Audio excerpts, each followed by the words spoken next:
कहानी की शुरुआत डफी नाम के एक आदमी से होती है जो एक बार में गया था और वहीं उसकी नजर जुआ खेल रहे कुछ आदमियों पर पड़ी, जिसके बाद उसने भी उनके साथ एक बाजी खेलने का फैसला किया। लेकिन डफी के पास जुए में लगाने के लिए पैसे नहीं थे और इसलिए उसने अपनी घड़ी को दांव पर लगा दिया। कुछ ही बाजियों के बाद डफी ने उन सभी को हरा दिया और इस हार से गुस्सा होकर उन सभी ने मिलकर डफी पर हमला कर दिया। लेकिन डफी कोई कच्चा खिलाड़ी नहीं था, उसने कुछ ही पलों में उन सभी की चटनी बना दी। इसी बीच 2 दिन पहले जेल से छूटे मैक्स की नजर डफी पर पड़ी। बार से निकलने के बाद डफी एक होटल में चला गया क्योंकि उसके पास अपना कोई घर नहीं था। असल में डफी एक एक्स मरीन कमांडो था जिसने अपने कई साथियों को अफगानिस्तान में खो दिया था और उसकी टीम में से सिर्फ वो और उसका एक साथी बोएका ही अफगानिस्तान से जिंदा बचकर वापस आ पाए थे। अगली सुबह मैक्स डफी से मिलने के लिए उसके होटल पर गया, लेकिन डफी को मैक्स से बात करने में कोई दिलचस्पी नहीं थी। पर फिर मैक्स ने उसे खाना खिलाने का ऑफर दिया, जिसके बदले में डफी उसकी बात सुनने के लिए तैयार हो गया। इसके बाद वो दोनों ही एक रेस्टोरेंट में गए जहां उसने डफी की काबिलियत की बहुत तारीफ की और कहा कि बेटा तेरे हाथ में जादू है, हम बहुत पैसे कमा सकते हैं। पहले तो डफी को उसकी बात पर विश्वास ही नहीं हुआ, पर मैक्स उसे अपनी बात का सबूत देने के लिए तैयार था। जिसके बाद वो दोनों डोनाल्ड नाम के एक आदमी से मिलने गए जो अलग अलग जगहों पर स्ट्रीट फाइट्स करवाता था। और पहली फाइट के बाद डोनाल्ड ने वहां मौजूद सभी आदमियों को अपने फाइटर से लड़ने का ओपन चैलेंज दिया। और तभी उसकी नजर डफी पर पड़ी और वो जानता था कि मैक्स उसे वहां एक लड़ाई के लिए ही लाया है, पर डफी ने इस लड़ाई के लिए साफ इनकार कर दिया। जिसके बाद वहां खड़े सभी लोग उसका मजाक उड़ाने लगे। अपनी इस बेइज्जती को देखकर डफी आखिरकार लड़ने के लिए तैयार हो गया और उसने बड़ी ही आसानी से डोनाल्ड के उस फाइटर को हरा दिया। तभी उन्हें पुलिस के सायरन की आवाज सुनाई दी और इसलिए वो डोनाल्ड से अपने पैसे लेकर तुरंत ही वहां से निकल गए। रास्ते में डफी को उसके हिस्से के पैसे देकर मैक्स ने उससे उसके घर के बारे में पूछा, जिस पर डफी ने उसे अपनी हालत के बारे में बताया। और उसकी बात सुनकर मैक्स ने उसे अपनी बहन के घर में शिफ्ट करने का फैसला किया। पर मैक्स की बहन रेचल के घर पहुंचते ही उन्होंने देखा कि रेचल अपने बॉयफ्रेंड को धक्के मारकर घर से निकाल रही थी और इसी चीज को लेकर उन दोनों में बहस चल रही थी। जिसके बाद डफी ने बीच में आकर उसके बॉयफ्रेंड को पीटना शुरू कर दिया। असल में रेचल एक विधवा थी जो अपनी बेटी के साथ उस घर में रहती थी। अगले दिन मैक्स पार्कर नाम के एक माफिया बॉस से मिलने गया। असल में मैक्स के ऊपर पार्कर का बहुत बड़ा कर्ज था जिसे उतारना उसके लिए काफी मुश्किल हो रहा था। इसलिए मैक्स ने इस कर्ज को उतारने के लिए पार्कर के फाइटर से डफी की लड़ाई करवाने का फैसला किया। पार्कर इसके लिए तुरंत ही तैयार हो गया क्योंकि उसके पास तो बहुत ही ताकतवर और काबिल फाइटर्स थे जिन पर उसे पूरा भरोसा था। उधर डफी घर की साफ सफाई में लगा हुआ था कि तभी रेचल अपनी बेटी के साथ वापस आ गई और डफी के इस अच्छे बर्ताव को देखकर वो काफी ज्यादा खुश हुई। उस रात डफी ने रेचल और उसकी बेटी के साथ ही डिनर किया, जहाँ थोड़ी ही देर बाद मैक्स भी पहुंच गया और उसने डफी को पार्कर के बारे में सारी बातें बताई। जिसके बाद डफी सिर्फ उसकी मदद करने के लिए ये लड़ाई लड़ने को तैयार हो गया। उधर पार्कर रेचल के बॉयफ्रेंड रिक से पूछताछ कर रहा था। असल में रिक पहले पार्कर के लिए ही काम करता था और गैंग छोड़ने से पहले उसने पार्कर का बहुत सारा पैसा चोरी किया था। उसी वक्त लिंक्स नाम की एक करप्ट पुलिस ऑफिसर भी वहां पहुंच गई और उसने रिक से पूछताछ करना शुरू कर दिया। जिस दौरान उन्हें पता चला कि उसने सारा पैसा अपनी गर्लफ्रेंड रेचल के घर में छुपा रखा था। ये जानकारी मिलते ही लिंक्स ने बिना कुछ सोचे सीधा उसे गोली मार दी। जिसके बाद उसने पार्कर को रिक की गर्लफ्रेंड के बारे में जल्द से जल्द पता लगाने को कहा। अगले दिन मैक्स और डफी अपनी लड़ाई के लिए अरीना में पहुंचे जहां पहले से ही लड़कियों की लड़ाई चल रही थी। उस वक्त वो करप्ट पुलिस वाली लिंक्स भी वहीं मौजूद थी। पहली लड़ाई खत्म होने के बाद अब डफी की बारी आ चुकी थी। मैच की शुरुआत से पहले ही डोनाल्ड ने सबको कह दिया कि इस आदमी को भाई हल्के में मत ले लेना, पर इस चेतावनी के बावजूद भी लड़ाई शुरू होते ही डफी ने बड़ी ही आसानी से अपने दुश्मन को हरा दिया। मैच के बाद जैसे ही मैक्स और डफी वहां से निकलने लगे तभी पार्कर ने उन्हें अपने सबसे खास आदमी फोर्ड से लड़ने के लिए चैलेंज किया। पर मैक्स जानता था कि फोर्ड तो बहुत ज्यादा ताकतवर है और दूसरी तरफ उसका कर्जा तो पहली फाइट से ही माफ हो गया था, इसलिए उसे इस चैलेंज को एक्सेप्ट करने में कोई दिलचस्पी नहीं थी। लेकिन फिर पार्कर कहने लगा कि अगर तुमने फोर्ड को हरा दिया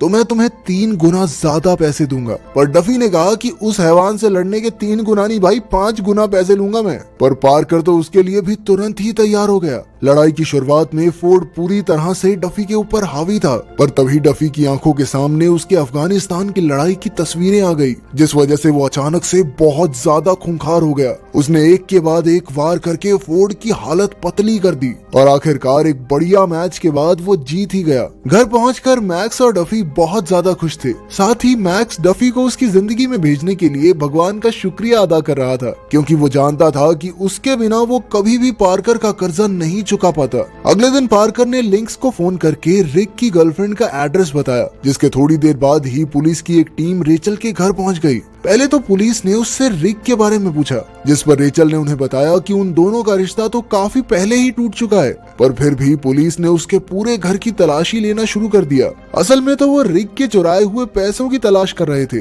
पर पूरे घर की अच्छे से तलाशी लेने के बाद भी उन्हें वहाँ कोई पैसे नहीं मिले। जिसके बाद लिंक्स ने रेचल को धमकाते हुए 1 हफ्ते में सारे पैसे वापस करने को कहा, और ऐसा ना करने पर उसने रेचल और उसकी बेटी को जान से मारने की धमकी दी। उसी शाम घर पहुंचने पर मैक्स और डफी को पुलिस की इस रेड के बारे में पता चला, पर रेचल का कहना था कि उसके पास इन पैसों के बारे में कोई भी जानकारी नहीं है।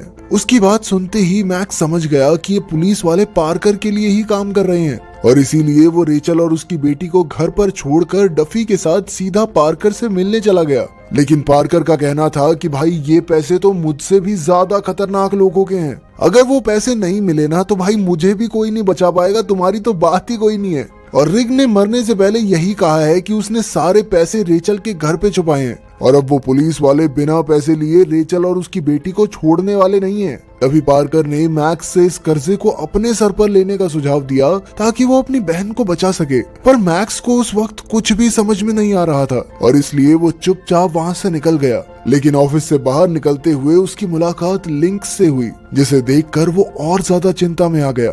तभी डफी ने उसे शांत करते हुए बताया कि वो रेचल और उसकी बेटी को बचाने के लिए एक और बार लड़ने के लिए तैयार है।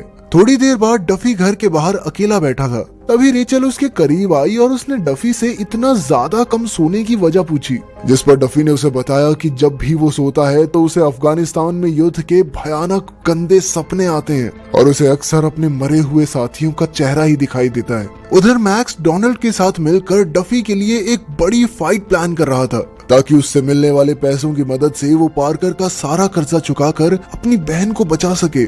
उसकी परेशानी को सुनकर डोनाल्ड इस काम के लिए तैयार हो गया, पर इसके बदले में उसे 30% का हिस्सा चाहिए था। अगले दिन डोनाल्ड ने पार्कर को जाकर मैक्स के ऑफर के बारे में बताया, और साथ ही अपनी बात को मनवाने के लिए डोनाल्ड ने पार्कर की थोड़ी ईगो छेड़ दी। उसने कहा कि अगर तुम अपनी पिछली हार का बदला नहीं लोगे तो लोग तुम्हें डरपोक कहेंगे। बताओ डरपोक हो तुम? जिसके बाद पार्कर ने तुरंत ताव में आकर कहा कि प्रधान तुम लड़ाई करवाओ, मैं अपने आप ले आऊंगा फाइटर। उसी शाम एक फाइट का आयोजन किया गया, जहां सभी अमीर लोग पैसे लगाने के लिए पहुंच गए। उस समय लिंक्स और पार्कर भी वहीं पर मौजूद थे। उन दोनों को भरोसा था कि इस बार डफी नहीं जीत पाएगा, पर फिर भी लिंक्स का कहना था कि अगर डफी ये लड़ाई गलती से भी जीत गया तो सारे पैसे पार्कर को भरने पड़ेंगे। लेकिन फिर पार्कर ने कहा कि ना डार्लिंग, इतनी जल्दी नहीं। उसने लिंक्स को कहा कि तुम्हारे सभी गैर कानूनी कामों का कच्चा चिट्ठा मेरे पास मौजूद है, सारे सबूत है मेरे पास, तेरे सीनियर्स को पकड़ा दूंगा। उधर डस्टबिन में कूड़ा फेंकते वक्त रेचल की नजर कूड़ेदान में पड़े रिक के बैग पर पड़ी, जो पैसों से लबालब भरा हुआ था। असल में ये बैग उसकी बेटी ने रिक के बर्ताव से परेशान होकर वहाँ छुपाया था, जिसके लिए उसने बाद में माफी भी मांगी। उधर डोनाल्ड ने मैच से पहले डफी को किसी भी हालत में लड़ाई जीतने को कहा, क्योंकि उसने उसकी जीत पर $5 मिलियन लगाए हुए थे। इस बार डफी के सामने एक पुलिस ऑफिसर था। मुकाबला थोड़ी देर भी टक्कर का नहीं चला। डफी ने बड़ी ही आसानी से उस ऑफिसर को हरा दिया, जिसके बाद तो वहाँ भगदड़ ही मच गई, और इस भगदड़ का फायदा उठाकर मैक्स और डफी भी वहाँ से निकल गए। रास्ते से ही मैक्स ने रेचल को फोन करके अपना सामान पैक करने को कहा। इधर रेचल ने मैक्स को उस बैग के बारे में भी बताया, पर मैक्स ने कहा कि जा दिमाग मत लगा, इस समय बैग बुग सब कुछ पैक कर ले और निकलना है हमें शहर से। थोड़ी देर बाद जब वो रेचल को लेने घर पहुंचे, तभी पुलिस की एक गाड़ी ने उन पर हमला कर दिया, जिसमें एक गोली सीधा जाकर रेचल की बेटी को लगी। जिसके बाद मैक्स ने एम्बुलेंस बुलाकर उसे तुरंत ही हॉस्पिटल भेज दिया। एम्बुलेंस के जाने के बाद मैक्स ने सारी परेशानी को खत्म करने का फैसला किया। उधर डोनाल्ड लड़ाई के सारे पैसे लेकर फरार होने ही वाला था कि तभी लिंक्स के एक आदमी ने उसे गोली मारकर सारे पैसे छीन लिए। थोड़ी देर बाद डफी और मैक्स डफी के दोस्त बॉयका से मिले, और उसे सारी बात बताने के बाद डफी ने उससे हथियारों का जुगाड़ करने को कहा, पर बॉयका ने कहा कि जुगाड़ कहाँ से करना है, सारे हथियार तो गाड़ी में पड़े हैं। वो भी उनके साथ इस लड़ाई में आना चाहता था, जिसके लिए डफी ने साफ इनकार कर दिया। लेकिन डफी ने अफगानिस्तान में कई दफा उसकी जान बचाई थी, और इसीलिए उसने कहा कि भाई चाहे कुछ भी हो जाए, मैं तेरे साथ चलूंगा तो चलूंगा। इसके बाद वो तीनों सीधा पार्कर के ऑफिस पहुंच गए, जहां पार्कर ने उन्हें बताया कि लिंक्स और उसके साथी भी उस पर हमला करने के लिए यहीं आने वाले हैं। और उसके इतना कहते ही लिंक्स और उसके आदमियों ने उन पर ताबड़तोड़ हमला कर दिया। लड़ाई के बीच लिंक्स ने पार्कर को गोली मार दी, जिसके बाद उसने मैक्स को कैदी बनाकर डफी से हथियार छोड़ने को कहा। पर तभी मैक्स ने बड़ी ही चालाकी से लिंक्स को ही गोली मार दी। उन तीनों ने अपने सभी दुश्मनों को खत्म तो कर दिया, पर इस लड़ाई में बोयका मारा गया। अगली सुबह मैक्स अपनी बहन से मिलने के लिए हॉस्पिटल गया, जहां उसकी बेटी को होश आने के बाद उन्हें वापस घर भेज दिया गया, जहां रेचल को डफी की लिखी हुई एक चिट्ठी मिली, जिसमें उसने इतने दिनों तक उसे अपने घर पर रखने के लिए उनका धन्यवाद किया और बैग में मिले पैसों को अच्छे से इस्तेमाल करने को कहा। साथ ही हमें पता चलता है कि वो दोनों एक दूसरे के काफी करीब आ चुके थे, क्योंकि अपनी चिट्ठी की आखिरी लाइनों में उसने वादा किया कि वो जल्द ही वापस आएगा और उससे शादी करेगा। अगर वीडियो पसंद आई तो लाइक कर देना, चैनल को सब्सक्राइब कर देना। मिलते हैं अगली वीडियो में।